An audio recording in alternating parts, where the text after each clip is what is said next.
जय महाराष्ट्र. काय म्हणता मित्रांनो, तर आजच्या ब्लॉगची सुरुवात होत आहे घरून. तर आज मी जाणार आहोत माझ्या कान टोचवासाठी. तस तर लहानपणी पण कान टोचवलं होतं, पण तो गड्डा बुजल्यामुळे अजून एकदा कान टोचत आहोत. माझ्या बहिणीला पण अजून कान टोचायचं होतं, तर ते पण माझ्यासोबत येत होती. तर आपण चेहऱ्याला दुपट्टा वगैरे बांधून घेतलं. बाहेर गेलो तर ऊनच नव्हती. बाजारात पप्पाच नेणार होते, तर पप्पा वगैरे आले. पप्पाच्या गाडीवर बसलो आणि निघालो आपण डायरेक्ट बाजारात.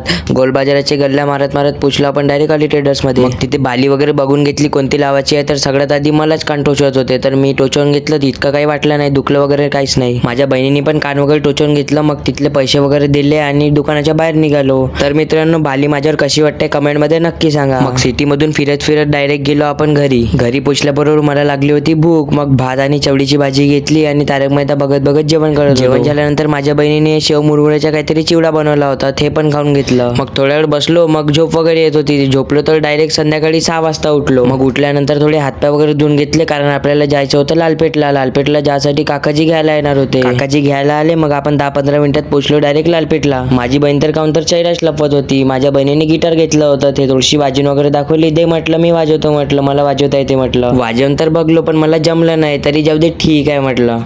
बात तो सही है.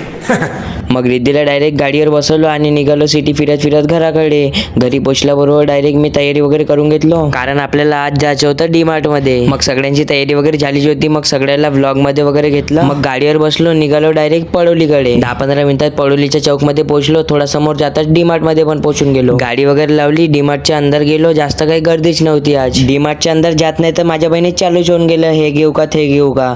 बघता बघता इतके सारे चॉकलेट पण घेऊन टाकली होती. मग तिथे जास्त वगैरे काही सामान नाही घेतलं, थोडंसंच घेतलं. मग बिल करायसाठी गेलो, बिल वगैरे झालं. मग थैलीमध्ये सामान वगैरे भरलं. थैली पण फ्री मध्ये नाही येत तिथे पैशानेच घ्यायला लागते. म्हणजे काही कॉम्प्लिमेंटरी नावाची वस्तूच नाही डीमार्ट मध्ये. मग गाडीवर बसलो, निघालो डायरेक्ट घराकडे. तर चला, हा ब्लॉग इथपर्यंतच. भेटू पुढच्या ब्लॉग मध्ये. त्यासाठी फॉलो सबस्क्राईब करून घ्या. बाय मित्रांनो.